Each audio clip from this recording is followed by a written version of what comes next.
I guess the most noteworthy portion of tonight's Dynamite show was a brief video that aired featuring the Elite, or what will be of the Elite. And this seems to be the first kind of signal, Andrew, that it's only a question of when these three will be returning. And this also comes off the heels of kind of the latest coming out of that whole incident at All Out. Nick Hausman at Wrestling Inc. has a report stating that Larry, the CM Punk's dog, was accidentally injured in this whole thing. Ended up several days later when he was at he took Larry to a pre-scheduled veterinary appointment. That Punk was informed that two of Larry's teeth had been knocked loose and had to be removed. This in relation to the way that the locker room door was kicked in. There's been kind of varying reports of how exactly the Elite entered the room, but this is just the latest chapter of this whole saga surrounding All Out. But Andrew, I just wanted to do a little bit of a catch up with you of kind of how you see all the pieces landing here on the board with those that were involved at All Out, because it certainly seems like the Elite now it's building for the return. It's not so we're moving to the next phase of this whole story. Yeah, I think, like, of course, with the Elite, them having that vignette pop up on Dynamite, I think one of the things that probably immediately pop up in people's mind is, well, where does things stand as far as CM Punk goes? Because like they're all like intertwined in this whole situation. Like you said, I do think it's just a matter of like when. Like I am curious as to, and I kind of wondering you guys' thoughts. Like, do you think they'll bring them back before Full Gear so they can be on that show? Or do you think it might be best to continue building and maybe do it on the Dynamite after Full Gear? I would say, like, the fact that the tease has started now, to me, it's like they've made that decision to bring them back. I think you would want to, have this, whether their first appearances back are at Full Gear or like that would seem to be the target where we're a month away, and this is something big that they can build to. If it's a trios match, if it's an appearance, I think that would be something significant for the pay-per-view. So I would be looking at that as sort of your timetable for this, if they're starting to release these videos now and get the buzz generated for that pay-per-view next month. Yeah. Are you my bad? I certainly feel like if it's a pay-per-view, they need all the help that they can probably get in terms of star power. So I'm assuming a return is probably will probably be confirmed before the pay-per-view itself. I'm kind of curious as to like what that first appearance is going to be like. I don't think it's no doubt in my mind that they probably will get like a big reaction, like positive reaction. But I'm wondering like if they'll. I mean, I don't think they'll like ever address it like publicly, well, in detail as far as like the near future goes. But I am curious as to like what that first promo segment is going to be like, when I'm assuming they're all going to be in the ring together, and like that the vignettes it's seemingly like indicating like what, like, well, with them vanishing away from certain stuff, like what would AEW be, or would there be an AEW if there wasn't for those three right there that's popped up on the screen right there. So it definitely is an interesting thing, and I'm very curious to see what that first on screen segment is going to be like, where they're able to speak to the audience. Yeah, I mean, we're kind of now shifting from, all of the fallout of that and what the ramifications were going to be. Now it feels as though, obviously these three are coming back. I don't know if that was ever too much in doubt, but now it's like, exactly, Andrew, how do you handle this? Because it's obviously the giant elephant in the room, but they also may be handcuffed, just in the sense of like, what if there ends up being some kind of buyout with Punk, if there's some kind of language for a non-disparagement, like they can't talk about this incident, they can't work it into certain things, like if there's going to be any of that kind of hang up.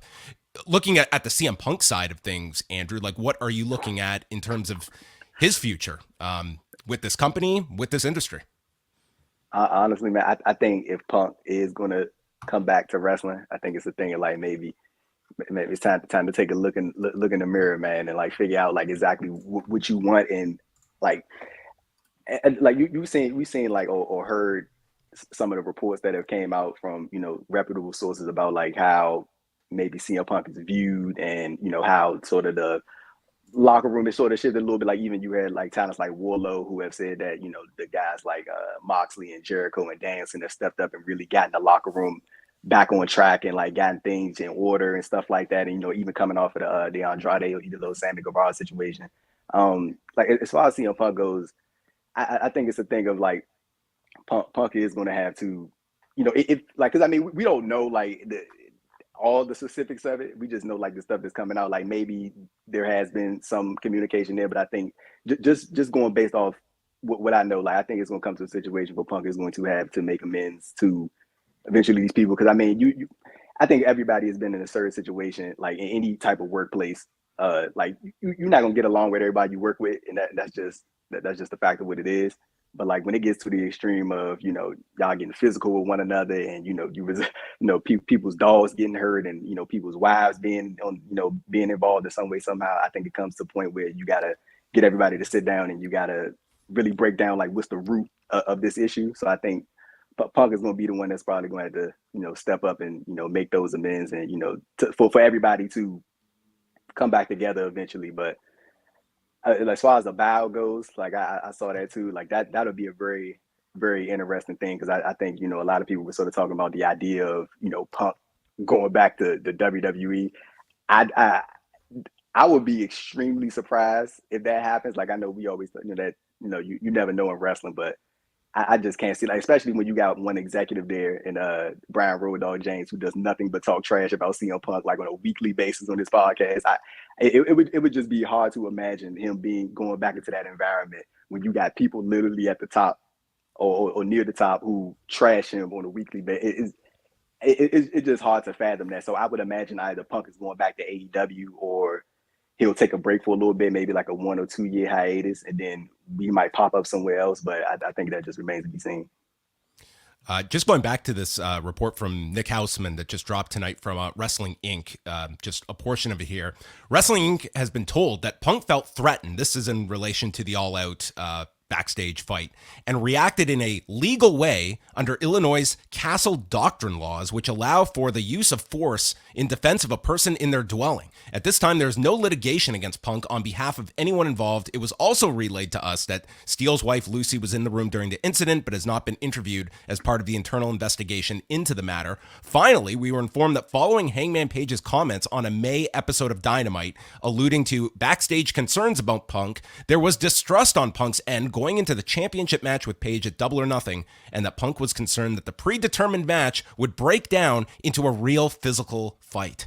So this is this is going to be like this generation's like Montreal. I feel that way, like where we are going to just get so many versions of this story, and for probably years to come, of people dissecting this one night in AEW's history.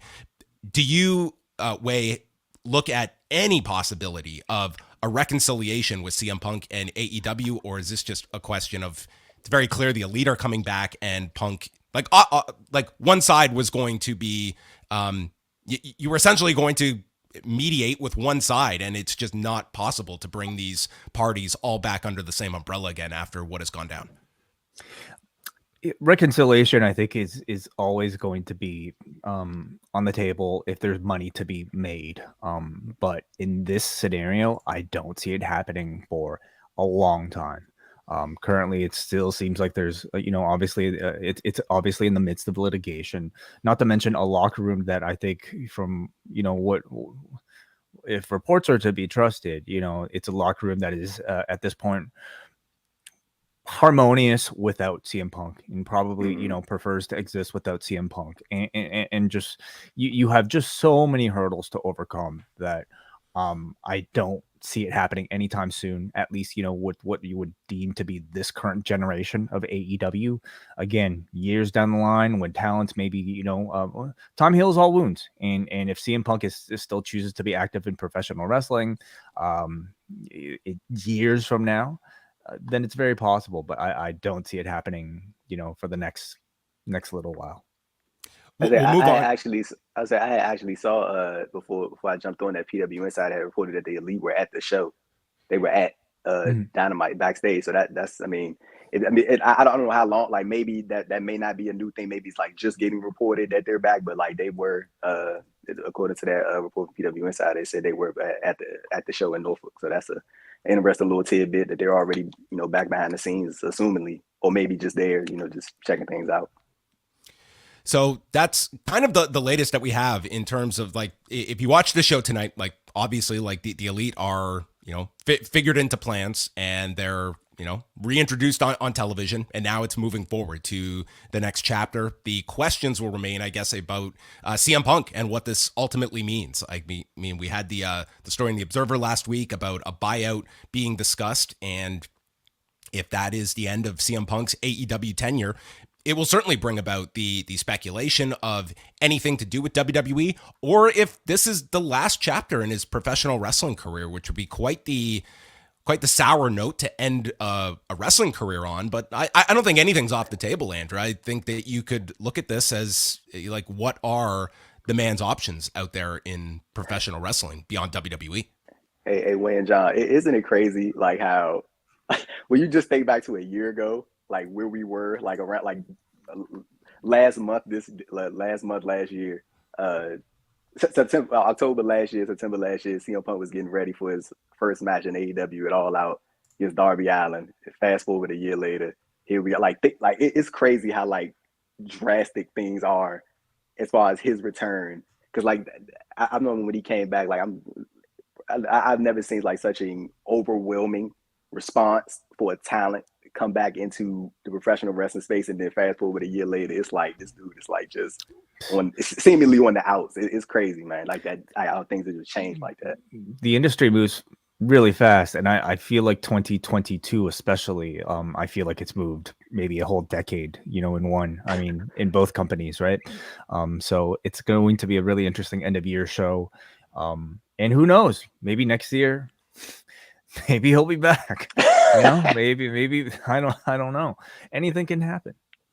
Are you? I keep coming up with like questions of all of this. Are you surprised at all? Like this Wrestling Inc. story that comes out, like it's noted in there that Punk was asked not to talk about this. This is certainly like from Punk's perspective here that he clearly is, whether, this was CM Punk directly addressing this or people very, very close to Punk. This is obviously, Punk's side of this whole thing that we're now seeing. And on top of that, yes, the Elite being backstage at Dynamite tonight, like it does kind of show you like what side is on the ins and what side is on the outs. Like that's kind of how this is playing out, it feels like. Yeah. Are we surprised that we're hearing like something from Punk's side of things? I mean, like after all this time, like it's been almost 2 months since this happened, and now he's felt the need to get a certain side out. Yeah. I don't exactly know maybe how Nick Hausman might have received this information. I mean, we don't know if it was necessarily directly from Punk or maybe some from a party that is just kind of well in the know. But, no, and I'm not going to speculate on that. I'm just saying, like, this is obviously, this is CM Punk's side. Like, this is, what was the like specific verbiage CM Punk's can't? Like, that was the verbiage that was used in the report, right? It came from CM Punk's can't. Yeah, I believe so. Okay. Okay. Yeah. Mm-hmm. Yeah. I mean, is the person from the camp acting upon the like their own sort of will to let this information out? I could see like maybe somebody on his side wanting to defend him and bringing up his side of the story, because it's at least public perception to me has been very one-sided, in my opinion, and against CM Punk.